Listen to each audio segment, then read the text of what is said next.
arrestuar sot, kanë qenë edhe në 2022-ën. Aso kohën, pikën kufitare në Antelezit janë kap 75 kg heroin. Dhe me thonë lloj heroin, narkotik llojit heroin. Dhe ka pas persona të arrestuar.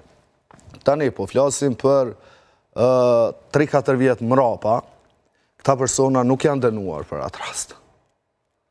Dhe nëse janë arrestuar atëherë, e shkap gjitha e sasi, dhe këta persona nuk janë dënu. Pra, sot janë arrestu sërish. Atëherë... Bie se kanë pasur avokat të fort. Atëherë, ka diçka që nuk shkon. Ose sistemi ka dështu, ose nuk kanë qenë të përfshirë, ose avokat të fort, ose ata të fort financiarisht. A i bie kjo fundit? Të fort financiarisht, se qka zblet me pare, blet me shumë pare. Dhe ka mundësi, nuk e di une, po njona për këtyne duhet jetë. Tani, ne po raportojmë dhe po shojmë se një person është këtu që konsiderohet që është kryesori në krejt këtë farë grupi, është shumë i afërt me lëvizjen vetëvendosje. Pse shumë i afërt? Kush është ky person? Ky person është, tani e shojmë, mundemi me pa edhe balinën aty të paparacit. Fjala është për Shemsi Bahtirin. Mirë, ta shojmë ndërkohë në prapavi Shemsi Bahtiri, i cili për ironit fatit, është edhe njënën prej aksioneve të lëvizjes vetëvendosje duke përgatit protestat kundër ish kryeprokurorit të shtetit, Aleksandr Lumezi. Dhe parula aso kohë ka qenë lepur ik. Ky njeri është... Ky që është arrestuar sot, krye arrestuari që po e shoni jo. Ky që është arrestuar sot, e kemi këto, janë edhe fotografi tjera. Ka kërkuar largimin e ish kryeprokurorit shtetit. Është vazhdimisht është nën shoqërimin e figurave qendrore të lëvizjes vetëvendosje. Është me deputetin Albin Kurti, është me deputetin Xhelal Sfesla, ish ministrin Xhelal Sfesla, që po vazhdon me ushtru detyrën e ministrit të punëve të mbrëmshme. Pra, edhe këtu është i njëjti në njërën nga... është me Naim Rustemin, që ka qenë kryetari Komisionit për Legjislacion dhe Gjyqësi. Pra, është me figurat të shumë të Arben Vitine, gjithandej është. Edhe pse kjo mund tjetë edhe rastësi që për imponohet, do të ketë në një lidhje pak më tepër për provuar se ka në një lidhje. Kjo është edhe në tavolina ku është organizu një protest. Pra, kur ka ndodhë organizimi protestes kundër Zoti Lumezi, i ki 5-6 vetë në që tavolinë. Dhe njëri për i tyne është kjo. Tash, ti mund të thush se mund tjetë rastësishme. Po pse vërkejt rastisht për ndodhin këtyne? Do me thonë e kia atë asembleistin që është dënu në shkallë të parë në Tiranë me një 4 vjetë burg për ekstazi, Besnik Mujecin, e ki këtu vazhdimisht të shoqëruar me Xhelal Sfeslen me këta tjertë. Të tash i bie me ministrin e brendshëm në shoqëri, ky i krye arrestuarit. Që e ku e ki, njeri kryesor që i qëti grupi që llogaritët, që ku e ki. Kur t'ishte i afërt me ministrin, ndoshta nuk do të arrestohej. Që ku e ki. Tash, për mua është shumë e çuditshme, një ministër i punëve të mbrëmshme do duhet kishte informacion minimal që të ketë kujdes me kë shoqërohet. Unë besoj që këta njerëz kanë qenë të lidhur ngushtë me lëvizjen vetëvendosje, sepse neve po na del jetë lidhur me mafinë energjetike, jetë lidhur me drogën, krimet, ku të preksh një krim që është i madh, i rëndësishëm, po na deli lidhur me pushtetin. Tash, metet me u pa... Po e paramendoj se s'ka thonë disa nga ata që e përkrajnë lëvizjen vetëvendosje, gjithë s'ka po tentojnë ta lidhin me lëvizjen vetëvendosje. Qëre, kur u organizu që e protest kundër Aleksandr Lumezit, besoj në cili ka qenë motivi.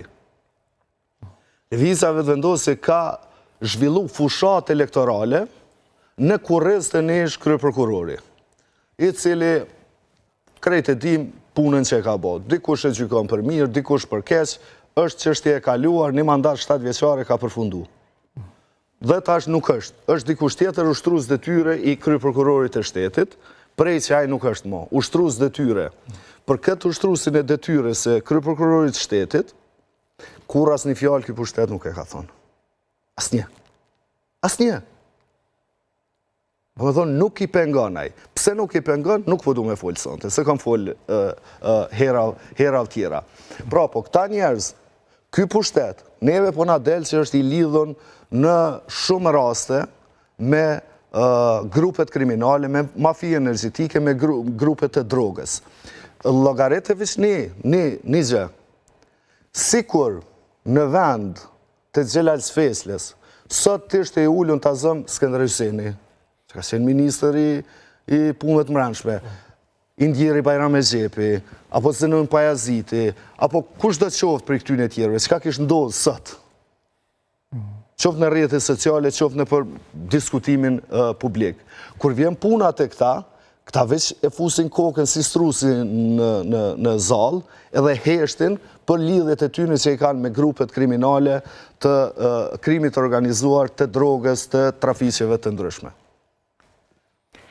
Avokat, po kthehemi ju për të vazhduar, pra ju keni pasur rezervat tuaja për aksionin që është kryer sot, cilat janë ato që ishin ju si problematike të kenë ndodhur me rastin e këtij aksioni? Atëherë, Policia e Kosovës sot pra ka zhvilluar një operacion të jetë të madh dhe kjo fenomen rrjedh si mbar Evropën. Pra është fenomeni i përdorimit të aplikacioneve Sky, ECC dhe Enrochat një tjetër. Enrochat. Policia e Kosovës pra mundohet që të bëj punën në mënyrën më të mirë të mundshme, nuk është vetëm policia që ka vepruar bazë këtyre aplikacioneve, por çka janë këto aplikacione, pra janë të ngjashme sikurse aplikacione tjera, sikurse WhatsApp-et të tjera, madje ky aplikacioni Sky ECC është i ngjashëm me Snapchat, edhe pse unë se përdori të njëjtin, mirë po janë biseda të koduara, të cilat fshihen me njëherë dhe se nuk ka mundur ta përdor kushdo sepse ka qenë me pagesë. Pra nuk është e ndaluar që parimisht të përdoret ky aplikacion. Por e ban pra një imazh që është përdorur për punë jo të mira. Këtë persona ose grupe që kanë pasur për qëllim të fshehjen. Kanë përdorur persona të caktuar për shkak se ka qenë me pagesë dhe është dashur që të përdoren telefona të caktuar. Mirë po, krejt këto fenomene, këto biseda janë zhvilluar diku gjatë viteve 2019-2020 apo edhe më herët. Dhe se edhe për këto arrestime bëhet fjalë për bisedat që janë zhvilluar atëherë. Ne nuk kemi informata konkrete, por këto aplikacione dhe këto biseda janë përdorur kryesisht në ato vite. Dhe se Policia e Kosovës tani ka rënë në gjumë të këtyre biseda të koduara, e që i ka dekoduar Franca, ashtu unë kam njohuri dhe djeni, dhe u ka përcjellur si mesazhe që eventualisht nëse këta mund të bëjnë diçka. Unë sot pra me kujdes e kam shkruar dhe kam quajtur si pikëpari kontrollime të kundërligjshme, arrestime të kundërligjshme, madje edhe ndalime të kundërligjshme, sepse nuk do duhet të ndodhte si e tillë. Pse? Cilat janë argumentet tuaja? Se janë të kundërligjshme? Pavarësisht ne nuk e dim përmbajtjen e atyre bisedave që janë zhvilluar përmes këtyre aplikacioneve, e që mund të ketë biseda, mund të ketë fotografi, mund të ketë videoingjizime, e mund të ketë çfarë do. Por para së gjithashtë çfarë do bisede, çfarë do komunikimi zanor apo tekstual, përmes cilit do rrjet telefonik, është përgjigje telekomunikimeve. Pra, këtë rregullon kodi i procedurës penale mjaft mirë, ka dhe dispozita kodi penal paraprak, kodi penal aktual, e rregullon se cili do komunikim zanor